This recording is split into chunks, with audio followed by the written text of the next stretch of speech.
Welcome to Lawmakers. I'm Bill Nigut. Time flies when you're covering the state legislature. It's already day 37 of the 2016 session. We've got a lot to get to tonight, but first let's check in with Shelby Lynn with the latest under the Gold Dome. Shelby?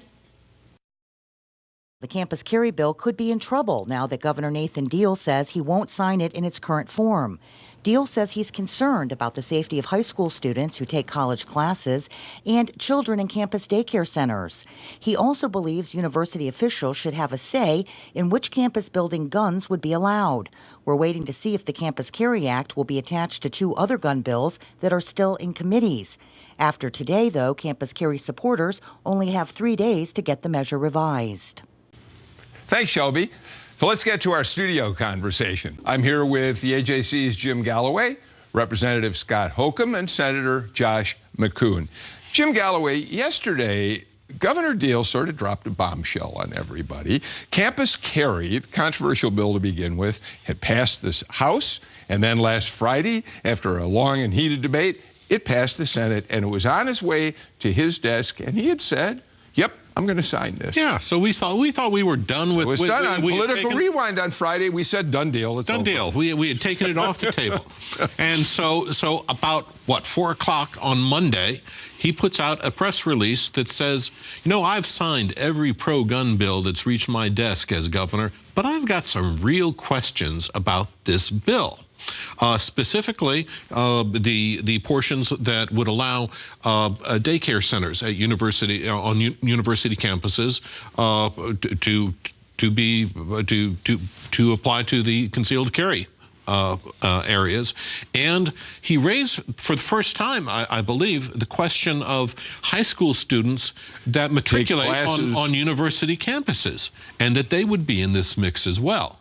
Now, yeah. He didn't propose any fixes, but he says he would like to see the governor address these issues. The legislature. The legislature to address these issues in the last 3 days, or he might think about vetoing this bill. So, Senator McKoon, I've been wondering why it seemed the Board of Regents wasn't as loud and as active, at least publicly, this year as they were last year in trying to stop this. And I can't help but wonder, do we think that this was going on behind the scenes and that, for whatever reason, this is a political maneuver that the governor had in mind all along? None of us really knows. No, I mean, I think most of us took the governor at his word when he sort of reversed the position he had in 2014 and said he was okay with this legislation. I mean, we certainly did not hear about any misgivings as we went through the committee process and took the bill to the floor, and obviously he has every right to change his mind, but I mean, I think that ball's in his court now. Representative Hope, I want to read from the press release one other thing that Jim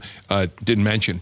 Quote, Deal also believes the governing boards of universities and technical colleges should have the discretion to set reasonable rules regarding disciplinary hearings and faculty and administrative offices. I mean, that seems like it's really changing course and suddenly offering, or he would like to see, university administrators have some power that they previously were apparently not going to have under this legislation. Well, a number of states, they leave it up to the schools to make these choices and these determinations. And I have to give credit to the Senate because they actually had hearings on this. In the House, the bill was called up without any notice, and there was no opportunity for the public to comment. These are difficult issues, and I think it's very important to get as much feedback as we can by those who are directly impacted, and it seems that the governor has some concerns about those who are directly impacted and is expressing some caution about the bill moving forward. Do we have enough time to pass, to make these corrections? I mean, again, I can't speak for anyone else. I feel like, you know, we had a 3.5-hour hearing. We heard from 40 witnesses. We entertained 5 different amendments. And then we had a very elongated floor debate. I feel on a Friday afternoon, we should have. I kind of feel like the Senate's has done its job, and you know, if the governor wants to veto the bill, that's certainly within his discretion to do so. Is that a loss? Do you believe for legislators who are so eager to pass this bill?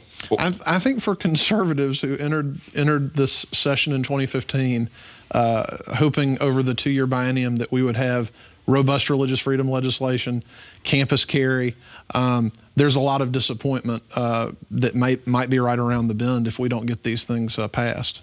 So we should point out that, especially the daycare aspect of this, Senator Elena Parent was on this show just last week, and that was precisely the issue that she said she was most. I mean, she pretty much walked point among Senate Democrats on the issue. I think she spent a good bit of time at the well on this, and those were specifically the issues that she brought up. She said she had two kids who would be going to college pretty soon, and campus carry was not for them. Interesting.